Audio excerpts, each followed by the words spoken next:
One rival vanquished, the other one straight ahead.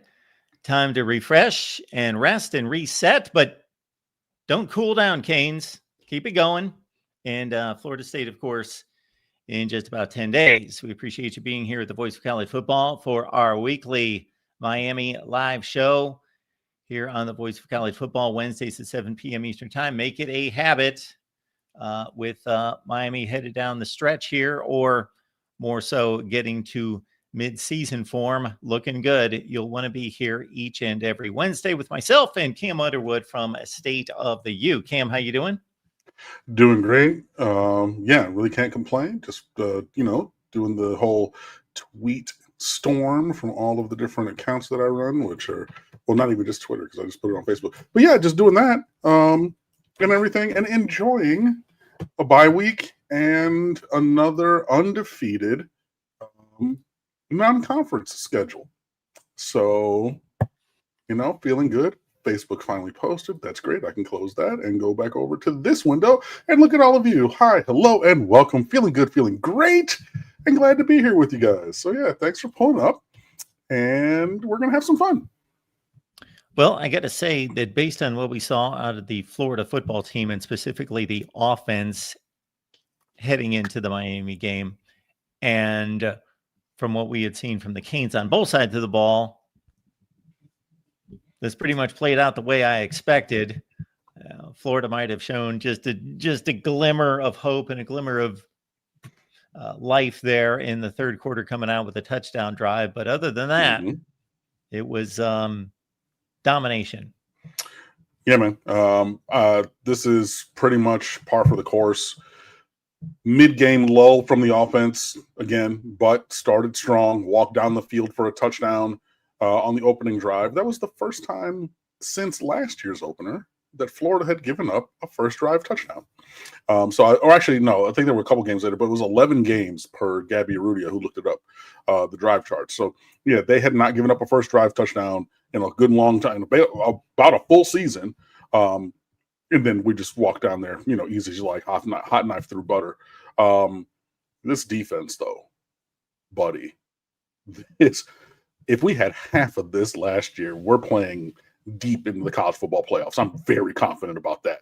I mean, this defense under Corey Heatherman is the bee's knees. It is well beyond my hopes and dreams of what the turnaround would have been for this year. Not my hopes and dreams of what a Miami Hurricanes defense could be. But after what we saw, and I know that there was a lot of, look, Ruben Bain got injured on the second play of the year. He was not himself. Akeem Mesidor also is battling injuries. Both of those guys were too heavy for their bodies. The secondary was atrocious. There were a lot of things. Kiko Mawinoa, Francisco Mawinoa, fine, but a little bit limited, especially when needed to play in space as a linebacker. There were a bunch of things that needed to get adjudicated and updated. And also a rash of injuries on top of not great talent in the secondary.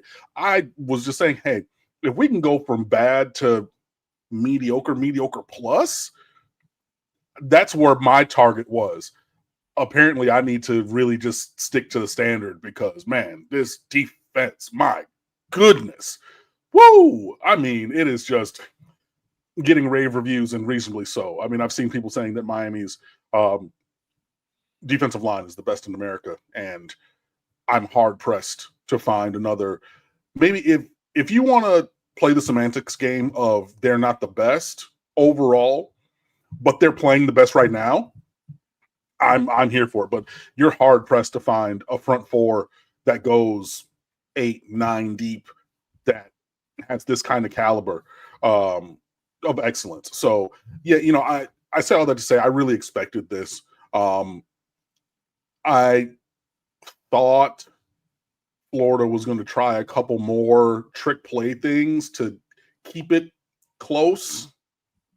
But yeah, we turned their air off in the first half. I mean, and 0 for 13 on third down for the game. Like Cristobal after the game, in his presser, he was just like, I don't know. I've been around football since 5 ever, and I don't know that I've ever been associated with the program that has held the opposition at any level to 0 for for a game on third down. That was, buddy. Yeah. So, didn't have a great Carson Beck game, had actually kind of a mediocre bad one. But those are going to happen. Again, if anybody was trying really to conflate Carson Beck with Cam Ward, I point you to Saturday. It ain't that, guys. I think the interception by Cormani McClain. So, Lord goodness, I know that because he committed here, but then went to Colorado, and then has been, he got kicked out of there because of, shenanigans. Allegedly, off the field infractions, and even struggled to get on the field early at UF. And he's the player that made the interception. A nice play in cover 3, just reading eyes and undercutting a route that didn't have the zip on it that it could have. But yeah, this 26-7, it ended up getting, separation on the scoreboard between the teams. I really think that the beatdown was more like a larger number would have been more indicative of how the game went, but we weren't able to do that and everything. So it is what it is. John Bird, 141 total yards of offense allowed to UF. Yeah. 3 for 6 on fourth down. So we stopped there. They got their first fourth downs, and then they were stopped on the final 3. So 3 for 19 on third and fourth down. Yeah, we turned their air off, cut their water off, whatever you want to call it. So yeah, I think that it 26-7 is reasonable. I really think that a larger number on the scoreboard would have been more indicative of the game that it was. But it really just showed that, these teams are in very different states and different points of their trajectories. And these two coaches, it's to the point where Florida is really not even talking about firing Billy Napier because it's such a foregone conclusion that they're just, they're going to hang the losses on him and hopefully save for them a couple $1 million by not, doing what needs to be done until after the season. But, in the words of many a person, what needs to be done eventually needs to be done immediately. So, but yeah, look, you lose to your rival by 4 scores and you're not even talking about firing the coach. Like, that's how down bad they are in Alachua County. They're bringing in motivational speakers and things, self-improvement, book writers and things like that. There's a lot of that. So yeah, all of that to say, and I know it's been a long and winding and weird opening statement for me, but we did what we were supposed to do. You dominate an inferior team, an embattled team with a coach who's not going to be there much longer. And I'm not even going to predict anything anymore. Last year I said he was going to be gone by Halloween, and then they figured some stuff out and he's still there. That was a Band-Aid on a flesh wound. He's done in that town. Let me be clear about that. I'm not going to sit here and say, because honestly and truly, if Florida was being serious, he's gone on Sunday and but again, like I said, Jabari Jaluk, their associate head coach, who would be the interim, is suspended for 2 more games because he slapped an LSU player on the field before the game. So they don't even have the guy that they would turn it over to. If you're a real program, like Oklahoma State lost at home to Tulsa and got rid of Mike Gundy. I'm a man, I'm 40, and I know that was almost 20 years ago, so he's 50 in his mid-50s now. But like, rubber met road and road met rubber, so you got to go, right? Billy Napier is done, and they're not even talking about that because just of the disarray of the program. So it is what it is. Miami's 4-0. Onward, upward, and forward we go. Yeah, well put. It'll be interesting to see this Florida situation play out for the rest of the year, and then in what direction they go, and if they try to make a big splash or just maybe go for somebody that's a little more understated that can build a program. We shall see. No, they're going for a name. I feel very confident that, yeah, they're not. After, I know Mullen had been there as OC previously and then went to Mississippi State. That would be like the floor of the name. They're not going the Billy Napier again, the, up and coming G5, I know that they, there's been reports, they're going to make a run at John Summerall from Tulane. That ain't happening. They're going to, I would be very confident. They're going to try and go get somebody with a name that's either out there or someone from their good job. which they've done previously. You know, Urban Meyer in Utah, they were undefeated, saying that they should have been in the national championship game that year. Hot take. Think they might have had a case, but like, you know, something like that where you got somebody like not just kind of there, but like they're there, and then you go plug. Yeah, but it'll be interesting to see. Yeah, what a disaster. Okay, on to a bye week, and then Florida State, and in some of the promotions on social media for the show tonight, and in referencing Florida and Florida State, I could have thrown in South Florida in regards to making some kind of a sweep of the state, and having that on the table. Yeah, man. John Bird, channel member. You can be like John Bird and be a channel member for 2 months. Just keep winning. Go Hurricanes. Hope all is good. And go Canes. John, everything is great right now. And it's even better with you as a channel member. So thank you guys so much for that. And he was echoing what I was saying also of, enjoying the rest, get ready to dominate Florida State and enjoy another week off. Miami has 1 game in 20 days. It's atrocious. I'm still I hate this conference. I hate this conference. I hate this conference. And I know that there are 2 other teams that are in the same situation of bye game bye. I said it up top. I said it from the beginning. This is stupid. This is so dumb. And now after Florida State and the second bye, Miami's going to have to run, the final, 7 games with no bye. You get 2 bye weeks and you get them in the 3 weeks. It just, whatever. I hate it. I hate it. I hate it. What I don't hate, talking to TRX with a super sticker. You see how I did that? I know Mark is the king of the segue, but, I try to do what I can do every now and then. Falconer also, RIP George. Oregon is a better fit for you. I mean, yeah, but, hey, it is what it is. And I'm glad that we don't live in that world that I hypothesized last week of what if Florida won and George was able to come in here and talk stuff. Yeah, we're not there. Starting to worry for George. Dirty Kane. Dang, there's a storm coming to Tallahassee. Not till next week. So, hey, I'm good.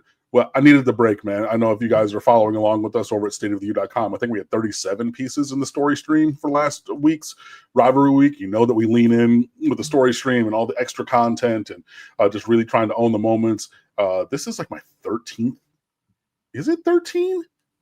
14? I got to go back and look. I think this is my 13th season at State of the U, and this is a big carryover from back when, at the height of SB Nation, that was one of our cultural ethoses, is we are going to own moments. And I know that SB Nation has changed over time, but I have tried really to continue that because I feel that that's the heart of our network and the heart of what we do and how we do things.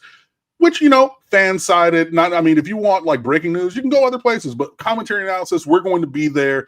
I'm an alum. We're all fans, just leaning into that and just owning these big moments of signing day and rivalry weeks and all those things.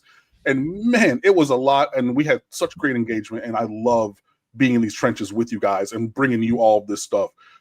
But man, I needed a week off after that because it was a lot. So, yeah. Corey Fleming with a question. What do you think about Heisman buzz for Bain? He's been the best player in the country through 4 weeks. I think it is at this point reasonable. Unfortunately, this is definitely like the quarterback of the best team award more often than not is what this has turned into. I love that he's become a household name, not just in Miami and not just in the ACC, but like across the country. You start with the opener, against Notre Dame. Then, look, you had huge numbers of people watching the USF game because they were the darlings of the college football world through 2 weeks. So everybody wanted to see what they're going to do. And he wrecked shop in that game.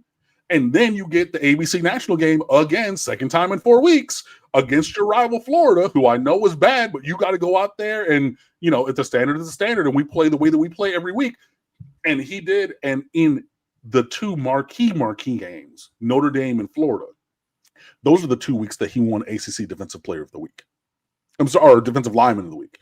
So you're showing up big in the biggest games. Like his Pro Football Focus grade for this season is like 94.8, which they don't give people above 90s because it's like every single play, run and pat, and like, there's something.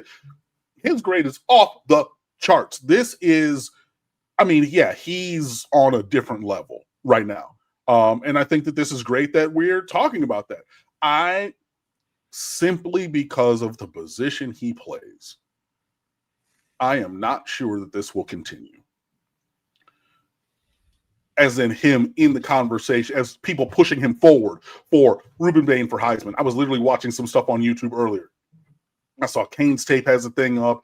I saw Pro Football Focus had a thing up. I saw 3 other independent podcast shows had things up of Ruben Bain for the Heisman, right? On my For You page on YouTube. If you go, obviously not right now while you're watching this, but if you click around, you find a whole bunch of these things. I love that that's there the last week of September. I'm not sure that that will be the case last week of October. Not through any fault of his own, but yeah, I think that this is great. I think it is visibility for the U. I think it's visibility for a player who at every stage has been dominant. I'm talking optimist. I'm talking high school where he had 112 tackles for loss and like 70 sacks in his final 2 years by himself, right? But was not a 5-star recruit because he's only 6'2" and he's a little chunky. He's 6'2", 275. He's built like a tweener edge tackle, but you can't block him. You know what I mean? So I get it that he's not Myles Garrett, who's 6'5.5", 255, and 8% body fat. I get that he doesn't have those dimensional measurables, but on the field, you can't stop the guy. And I love it where we are. I unfortunately believe that even with continued excellence, there's going to be some, but look at this quarterback. But look at, I was going to say John Mateer, but he broke his thumb. But look at Fernando Mendoza. But look at someone else at a more glamorous position, particularly offense. But I think that the Heisman buzz at this point for Ruben Bain is entirely earned, and he is well worthy of it. Well put again. We appreciate the comments and the questions coming in, folks.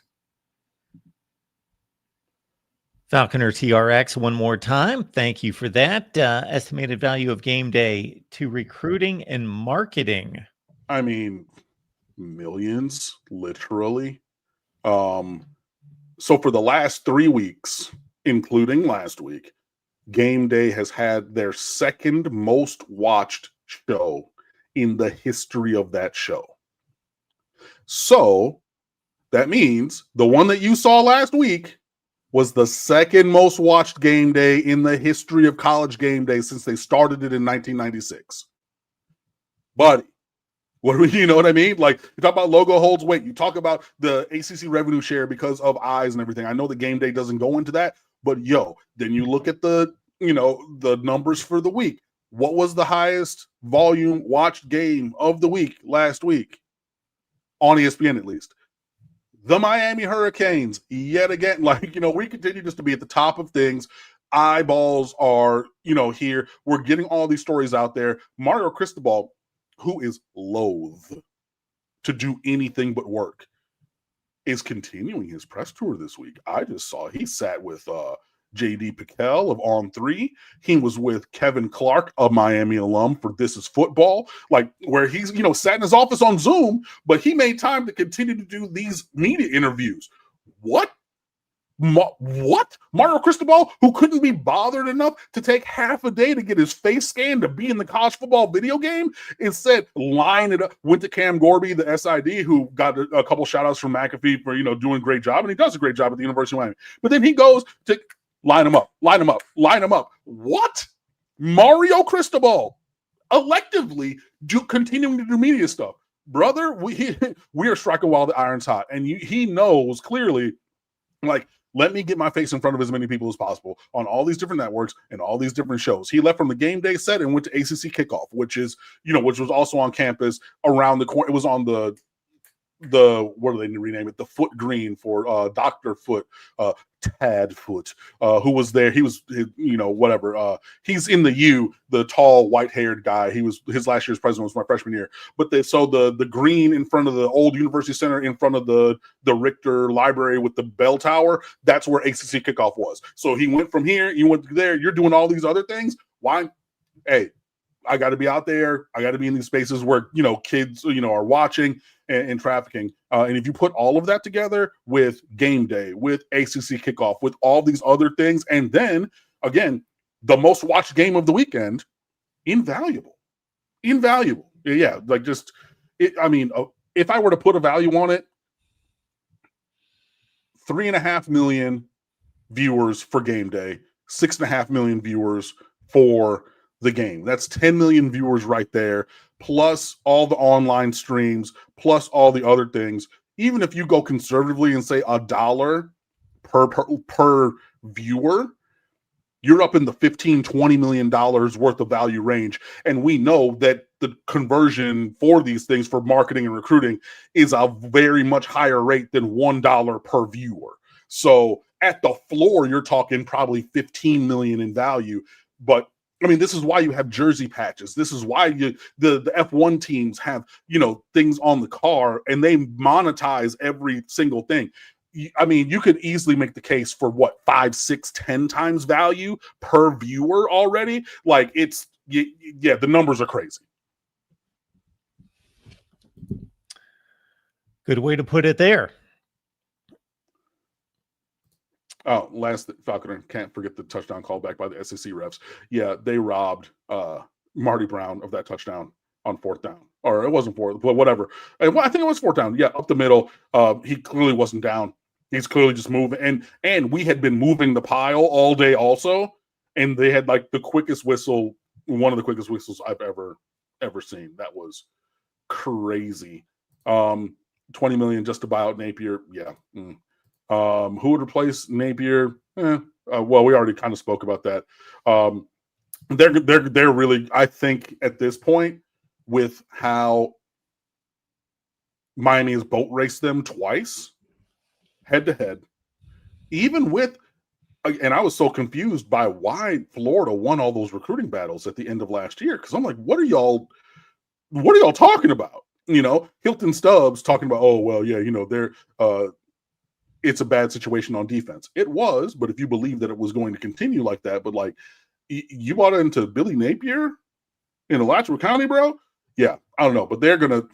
I think with that, and then what we're going to talk about the Seminoles in a little bit, but I also think that the Seminoles are going to do very nasty things in the regular season finale to the Gators. You're getting boat raced by both of the other big 3 teams in this state. Yeah, they're going to have to take some swings. They're going to take some big swings. All right, folks, we do appreciate you being here, and we do have some more super chats coming down, and of course, Falconer X letting us know he's been a channel member. Hey, pretty much. Let's go. Honorary channel member forever, but official. It is official now. Thank you, Falconer. Appreciate that. Love that. Tyson Tracy, is Hard Rock Asylum going to become a thing or what? I think it's already a thing. I love it. I want to see. And hey, look, I know that I have a brain for content and for branding and things like that. Why did we not already have Cristobal's Crazies as a T-shirt? With the Arkham Asylum and things like that. People Hard Rock Stadium gets loud. Even when there's only 45,000 people there for a Bethune-Cookman game, or, usually if they bring their band, that place gets loud. It does. It's like, the arena formerly known as the AAA, where the Miami Heat play. Y'all know I'm from Detroit. I'm not a Heat fan. However, I would go to those Heat Pistons games, and I continue to go to those, but especially back in 04, 05, 06 when we played y'all in the playoffs. And even in the regular seasons, I would go to those games, and it wouldn't necessarily be full. That place gets freaking loud. It's the same thing in Hard Rock. People see empty seats and think that Miami fans are fair weather. No, the really rich people buying the really nice seats are a little fair weather, but like we show up and we show out. And especially for events, for like, milestone games, bro. Yeah. And I would love to see, the Hard Rock Asylum. Why have we not had graphic design edits of that, Arkham Asylum mixed with that, with, the team coming, like I can see it in my brain, bro. I don't have the skills of graphic design to make it happen, but like, absolutely. Yeah. I think that it is a thing. I think that 2017 planted the seed against Notre Dame. Well, I mean, you had Virginia Tech, where it was super loud, and then Notre Dame was epic on a different level. That was echoes of the Orange Bowl, loudest I've ever heard that place, insane. Then you run that back for the opener, right, this year. Then you have the the USF game, which again everybody was talking about, and then that goes there. Then Chris Ball leaning in and saying, "Make it an asylum for the Florida game." It is that. Yeah, I think that we're pretty much there. So it would just take you and I and everybody else kind of lean into it to kind of just make it a continual thing. But Hard Rock Asylum, I love it. I think it's great. And we need to just continue to lean into it. I will say,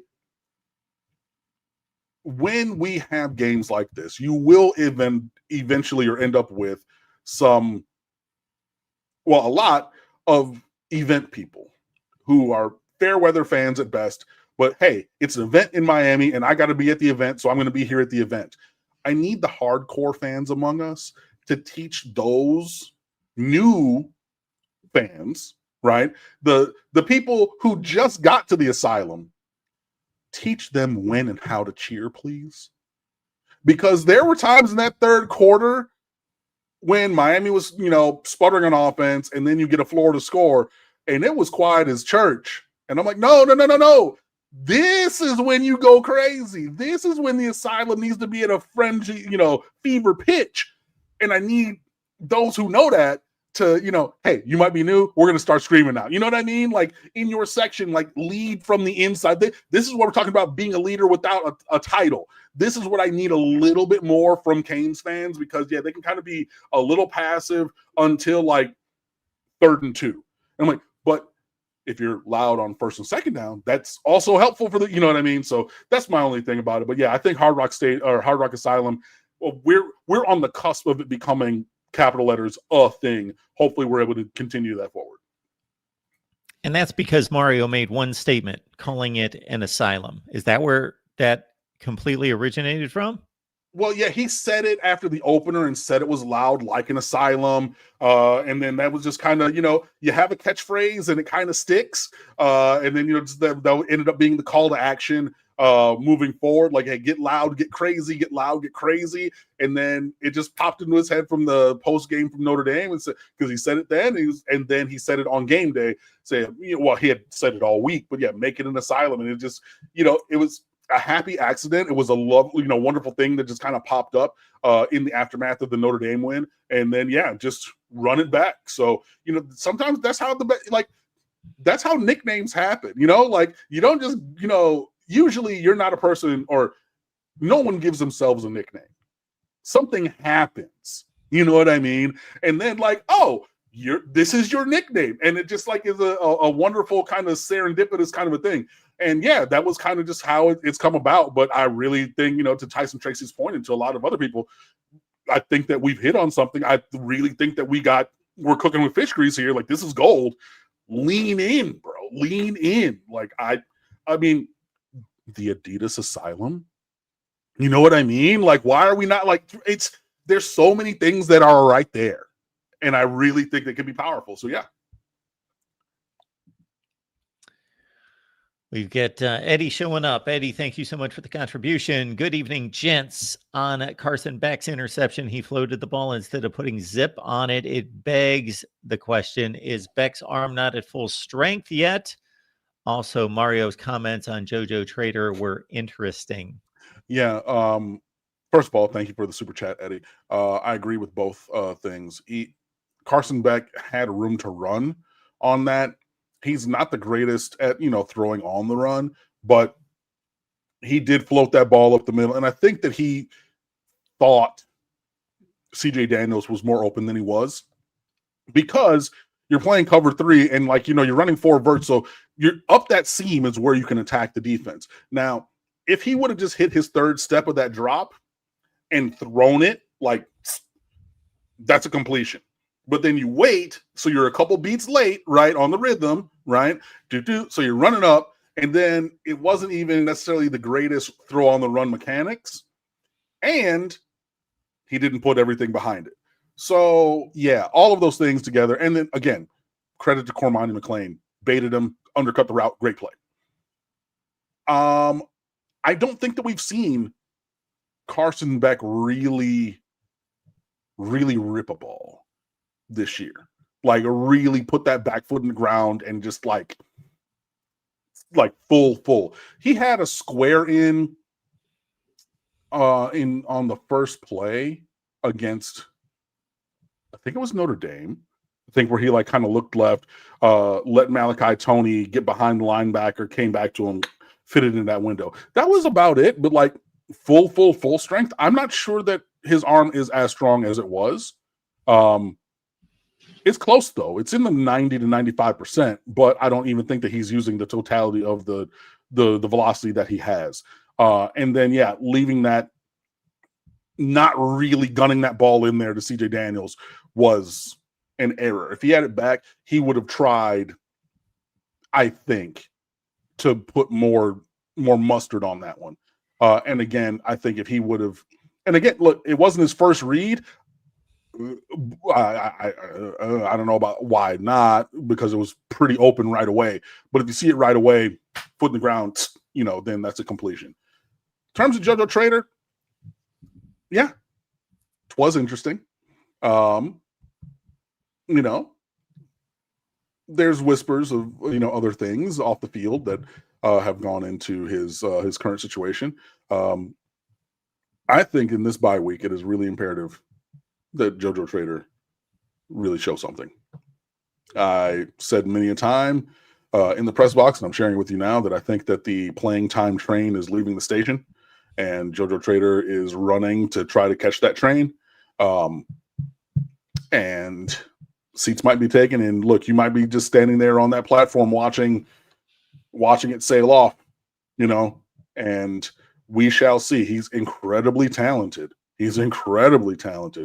But you got to work and you got to approach it in the right way. So, the opportunity to move forward is in front of him. This is really where he's going to need to buckle down. This is really where he's going to need to grind. This is really where he's going to need to show what he's made of. Otherwise, we're just going to play other dudes. So this may be solely from me, and the Miami fans may all be locked in on Mario's comments, but what were they, paraphrased? Oh my God. I've watched so many things from him this week. I don't remember exactly what they were. I don't remember exactly, to be perfectly honest. I think I'm mixing a couple of different things up. But just talking about him being around and working and everything, I do believe. But let me stop there. I don't remember to quote it. All right. Yeah. We also have... oh, my bad. You were on it. Got our guy, Paolo, stopping by. Of course. Paolo, love it. Good to see you, man. Thank you. Seeing Miami at #2 had me a bit nervous, but thinking of the Michigan State, Middle Tennessee, Georgia Tech losses, and where we are at today, we waited for times like this. And I'm going to, of course, promote my top 25, where Miami's number one with a bullet. The best resume in college football. That's why. Best resume, and you got a bunch of players playing to an elite level, including Ruben Bain, who, we talked about as a Heisman Trophy candidate to this point of the season. This is what I've been trying to impress upon people, especially even, my co-host Brian London from the other show that I do. And he's much more a nervous, neurotic kind of a person. He's like, well, and I'm like, bro, this is the lovely baggage that we get with success. Like, what are we talking about? Do you want to be here where Mel Tucker's Michigan State says we knew that they weren't built. We drag them to the middle of the ocean and watch them drown. His words, not mine. Go look it up. That was the day I was done with Manny Diaz. And you can go watch that show. And I said it afterwards, the Wednesday afterwards. Said I'm done with man. When I heard that, and again, I'm a native Michigander. I've seen Michigan State pop up and beat Michigan, beat O State, beat some teams and from the Nick Saban era. Well, I'm even before that, George Perlis, Nick Saban, all these coaches he started at Michigan State, in case you guys didn't know. But I've seen them go, but the balls on Mel Tucker to talk about the Spartans dragging somebody into the ocean and making them drown because they're not built in the South Florida heat about my beloved Hurricanes. I said, Manny Diaz got to go. You can't have it. And then Middle Tennessee State had the single best game in the history of their program at our expense. Go look it up. And especially when you're talking about vertical passing. Nothing the likes of which, half of what they've done, they've never done them again. Or, before or since. In terms of vertical passing shots, they hit everything. And then, all of the Georgia Tech losses and things like that. Bro, we suffered through those to get here. And to get here means people are going to be talking about Miami as being a great team. Why are we shying away from this? What are we talking about? Do you want to go back and then talk about dissecting these losses to the likes of these teams? Especially if you're talking about Georgia Tech, you're talking about the circumstances multiple times through which we found ways to lose to them. Oh, no. So I get it why it's uncomfortable for a lot of people, especially Miami Hurricanes fans, because we have not been this kind of successful consistently. Even for more than a week at a time. You know what I mean? For a good long time. So I get that it's uncomfortable. I get that it's changed, but this is the change we've been looking for. This is focusing on your nutrition and going to the gym consistently for a year, and all of a sudden, maybe I got to get some new shirts. Maybe I got to get some new pants because they don't fit because my body is slimmer. It's different, but not in a bad way, bro. You know what I mean? It's just I'm just imploring people lean into this. If we wanted this, and we have, only through 4 weeks. Sure, there's still ways to go, but this is the kind of success and performance we've been looking for. If we can't enjoy this, if we can't lean into that, what are we talking about? Why are we here? Why are we here? If something like this, beating Notre Dame at home, when everybody said, oh, well, they're just going to dog walk Miami and go straight back to the national championship game, and then blowing out Florida again, if we can't enjoy that,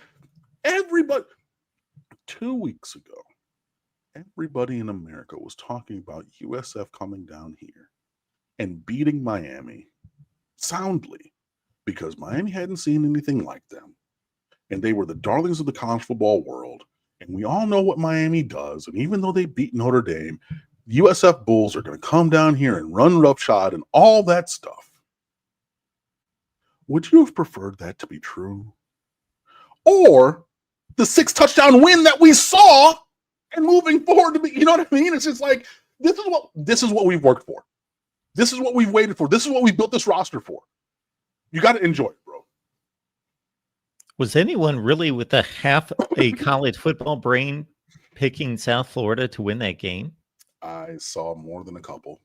And not just Gator, not just Miami haters, just praying for Miami's downfall at every turn. I saw a couple, and honestly, the couple that I saw, that told me that I never need to pay attention to their opinion on college football ever again. I picked Miami to cover 18. Ditto. And didn't think that long about it. Agreed. And honestly, we would have covered double the number because we did. But yeah, it was just it was And to me, and you pretty much already covered this ground, but I'll take it from a slightly different angle because there are sometimes teams get propped up by preseason hype and preseason projections. Like take a Penn State right now. Now, Penn State earned that to a certain degree because of what they've accomplished the last few years and how they've played, but they have accomplished nothing. They haven't done anything. They've played 3 horrible football teams. nothing has been proven by this Penn State team to earn their ranking.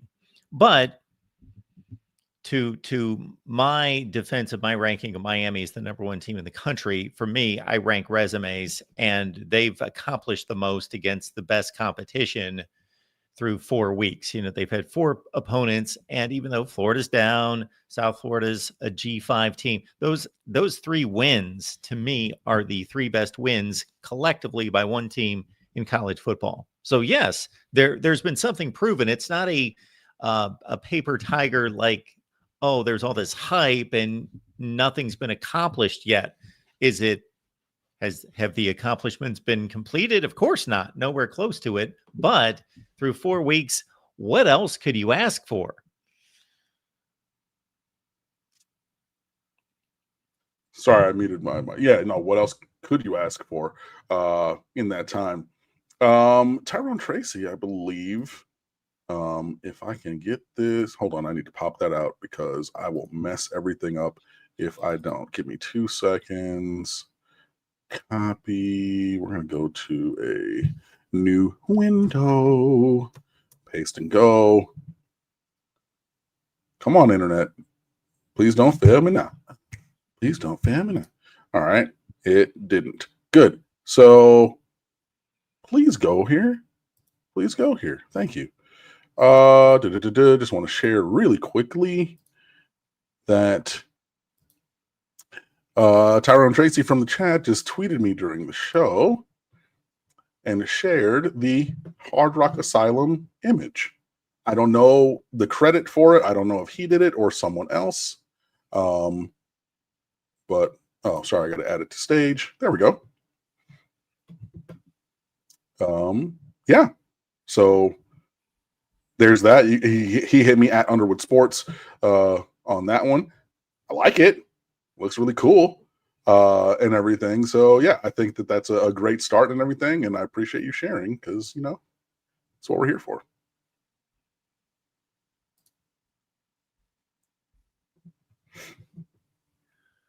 All right, folks. We do appreciate all that you do for us. Thank you so much for the many comments and super chat support. For those of you, certainly, if you choose to not or are unable to support us in that way, please hit the like button. You can do that. And just by being here and hitting the like button, subscribing to the channel, we appreciate your support as well. Absolutely. Leroy, the Black Ninja Turtle. How can our offensive line win Best Offensive Line Award? That would be have the Joe voters. Moore Award. Yeah, the Joe Moore Award. Just have the voters do what they need to do. I mean, it's pretty much it. Is there some politicking behind the scenes? Maybe, probably. But, the main thing is continuing just to be the dominant group that we are up front. I've seen multiple people, draft evaluators and just college football commentators around the space, but, on YouTube where you can kind of show clips and everything. There's 2 guys in particular who are pushing Anez Cooper, the right guard, as the best interior lineman in the country. And I've seen multiple videos for that. There was one, he was even like, kind of just like, okay, this is what Miami does really well. And looking at Bain and Mesdor and it was just like, hold on, wait. Sorry. Run that playback. Let's look at number 73. Because I was talking about some other stuff. I was talking about Carson Beck. I was talking about Big Maui Noah. But look at 73. Like, his play is so elite right now that you're looking at other dudes and he's popping off the screen.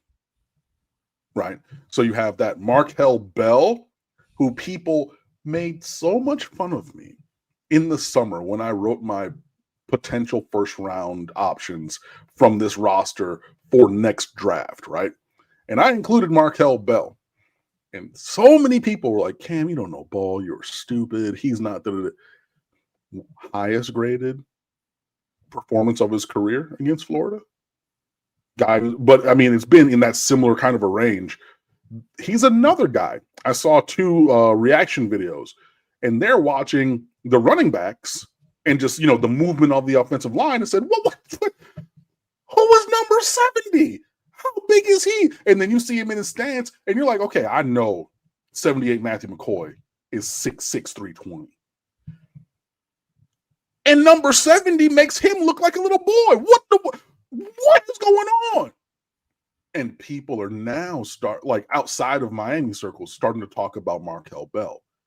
I told you at the time of last year's pro day, while Cristobal was being interviewed, in the background of the shot, just like my back door and these Nike boxes and everything, that all my stuff is over here, right? But in the background of that shot, you saw 6'9" Markel Bell and about 40 NFL staffers around him, right?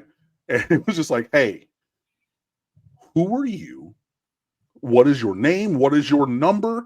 We're going to bring in a couple assistants now. They're going to be taking notes. And then, Dan, when we get back to the office, start on him.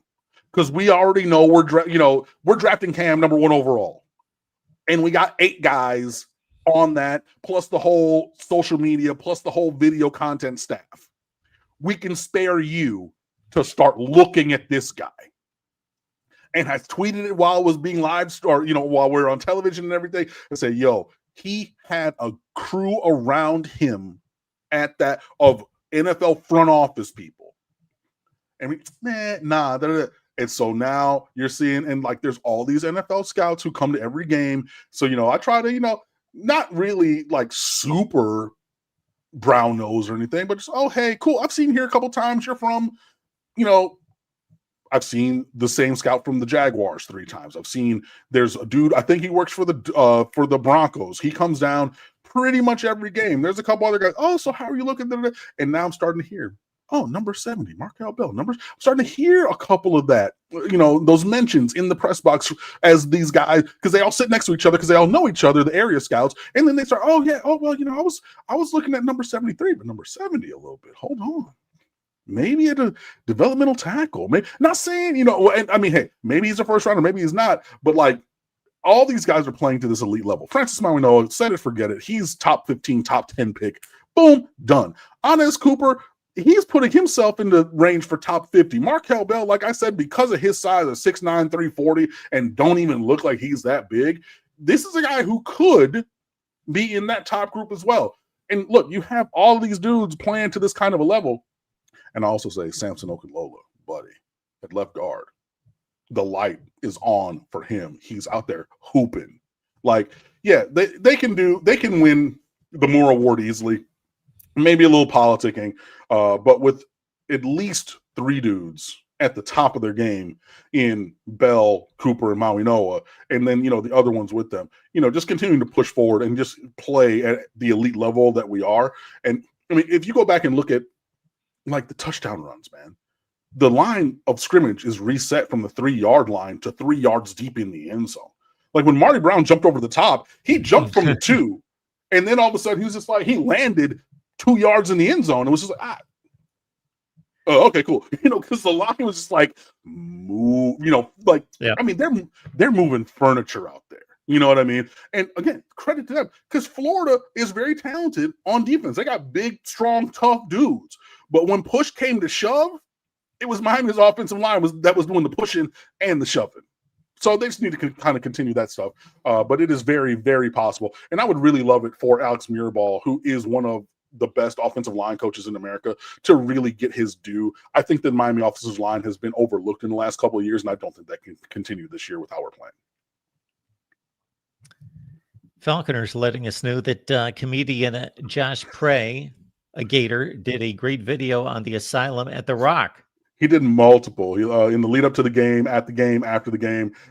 He's a Florida Gator fan and everything, and he presents things in a very comedic way. And it was comedy because he was, basically, oh, I thought they were going to be down here, and I thought this was supposed to be palm trees and easy weather, and they don't get loud, and then we go in there and the Florida Gators, and the way he says Florida Gators is really Southern. It's really funny, man. And I'm watching them Gators and then the hurricane push us around, and it was quite funny. So that's up on all of his socials. I've seen that and everything. So you guys can go check that out. There's a couple really, really funny videos and everything about basically just how the Florida Gators are hurting his heart, and we helped to do that. All right, Leroy coming back with this one. The second string defensive line players are balling. Man, the two deep up front Yeah. is just hooping. I haven't even mentioned Ahmad Moten. He's been playing really well. Justin Scott playing really well. David Blay, on the inside, those three really leading that charge. But Bain and Mesidor are just freaking frack on the outside. Like, you can't block them. Marquise Lightfoot, they actually credited him with the sack on the first drive because he did tackle Lagway as he scrambled. He's out there, getting pressure and everything. I mean, there are a couple other dudes that are in the rotation, but like, really, that top six on the D line, woof, buddy. And and then you get the NASCAR package on third down. So you get Bain, Mesidor, Lightfoot, and insert other player here. Oh, buddy, it is a joy to watch. And like the pass rush win rate by the defensive line as a group is really incredible. And I know that everybody is giving due credit to Jason Taylor coaching ends. Damian Lewis, Miami Hurricane alum, first round NFL draft pick, multi-year NFL player, back coaching the defensive tackles. Credit to him as well, because the defensive line is they're out there hooping, man. Just a nightmare for the opposing team. Falconer again with this one. What are we doing for now? You got to realize, Falconer, for me personally, and I'm sure for Cam as well, if you see OSU and UM in the same sentence, you're thinking of a different matchup. But anyway, what are we doing for Ohio State, Miami, Natty? I mean, I will say Michigan to me is U of M, like the of matters. Oh, yeah. And I know that there's Minnesota and Montana. For me, that's always been the thing for me. So it's U of M, and then like UM for Miami. It's like I understood it clearly, but that's maybe a idiosyncrasy that I have been sure to do. I am going. Y'all will not hear from me. Y'all will hear from me up until the game. Until that matchup. I can't call it the game because that's OSU Michigan. But if this were to happen, I would give you all of the content on State of the U that we could possibly give you. I would pour my heart into it with all of our contributors. And from 30 minutes until kickoff, until some undetermined time afterwards, you wouldn't hear from me. My nerves would be bad. I'm not even gonna lie. I'm not even gonna lie. If you notice, and you know this about me, I don't I watch the game as in OSU Michigan. I watch it every year. You don't see me talking about it. I know that y'all go at Underwood Sports, you'll see something like that's what I need my space. You make me claustrophobic. Like I just get like the prospect of losing to those people. Like I have to be so dialed in. Like I'm not even on the sticks on college football. Like I'm there. Like I'm playing every position. Like remember the Bugs Bunny cartoon? First base Bugs Bunny, second base Bugs. Like that's me, bro. Like don't talk to me. Like don't text me phone. Don't come. Bye. That's what it would be. So y'all can have fun and congregate and be wherever. I would be somewhere by my solo dolo lonesome because that's what I do. So you've basically answered what was going to be my follow-up question once I read from Falconer TRX, because I thought, okay, winning a national championship. So they all count the same, and that's the ultimate goal. And Miami would be getting back to the pinnacle of college football for the first time in 2.5 decades. However, do you have a preference or a pecking order of teams that you would most want to defeat in said national championship game?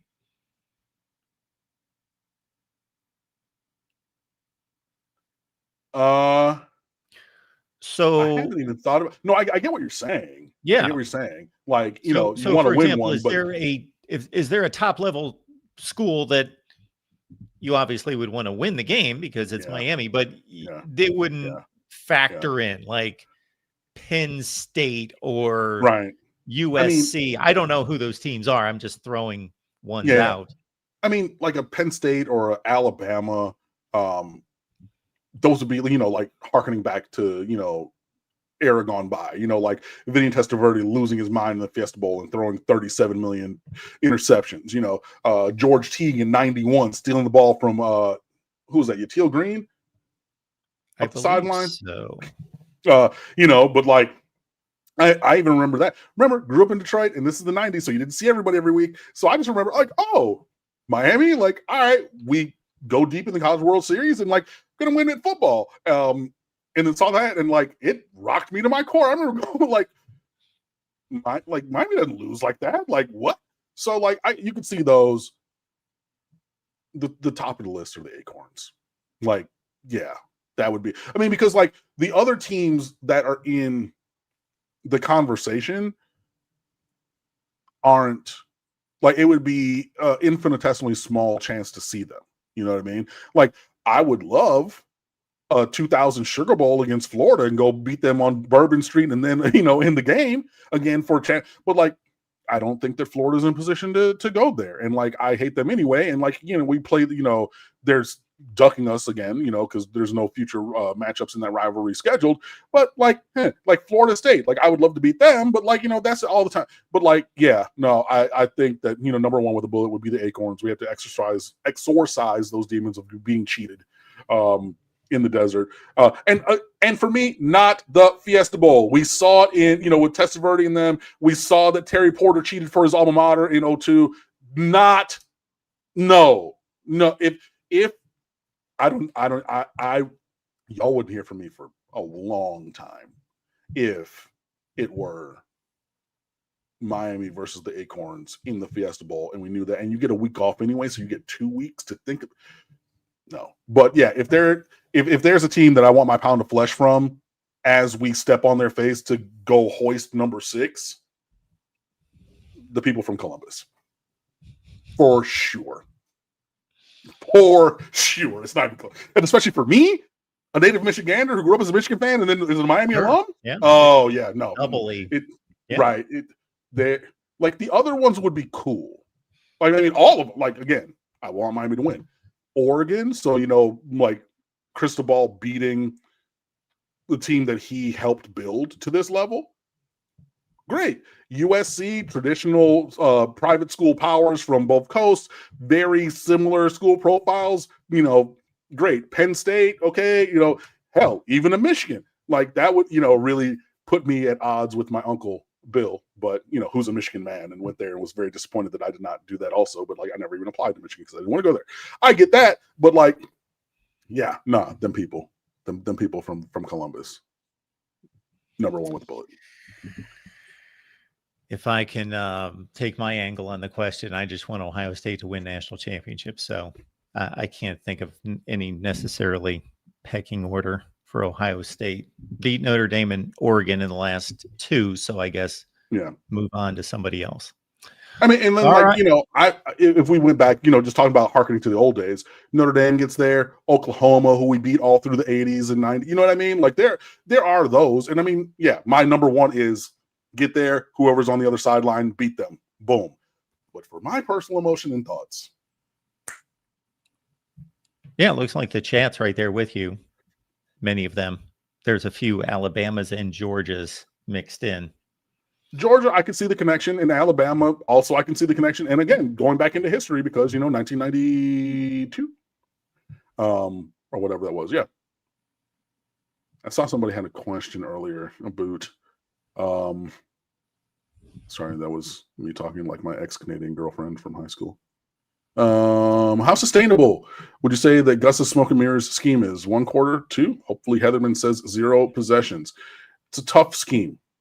And you have to account for the quarterback in that, in the run game. And you have a 5'9" jitterbug speedster there. It'll be a challenge for sure. Hopefully, we're able to get pressure with 4. Hopefully we're able to have run fits that take away some of their space. But, hey, Gus is, a well-practiced coach, and, he finds ways to run the ball and has a gadget quarterback that is very a synergistic fit for what he wants to do. Yeah, I'm interested to see how he does it against other teams because he's basically still coaching, because when he was at Auburn and now in these other places, he's beaten Alabama. Like, let's keep it a beam. Like, he's still coaching. We know his name because he's figured out how to beat the scheme that Alabama runs on defense, whether it's Nick Saban or anybody else, because they're running the same scheme, even if they don't have the same dudes. So I'll say it to say that. I'm with you that I hope that Heatherman, and company turn his water off, and then we're able to really not allow them any space. But that's a deeper conversation for a week ahead. Give my picks. 12-4 against the spread last weekend. 49-25 against the spread for the season. 84-16 against the money line. Become a top tier member on the main channel or over on a Patreon for that. Otherwise, I will let Cam close it out. Truth over falsehood. Ask a couple questions about in-game adjustments from both coordinators. I feel like Heatherman has had a great plan going into all these games and then has made slight adjustments. I think there's been a couple of times when Shannon Dawson has adjusted for the sake of adjusting, getting too cute and going away from things that were working. Do I feel comfortable that either or both can make in-game adjustments to address something that they see that has not been expected by the opposition? I do. We will see how that goes. Slug Bruce says, Chris Ball said Jojo's health is healthy but needs to practice better. That's okay. True. Agree. Those are things that I've heard as well. Is there anything else? I don't think so. And I know that we're right up at the hour, and I don't want to go over because, I want to be respectful of everybody's time. So I will say, as you see on the screen, please subscribe.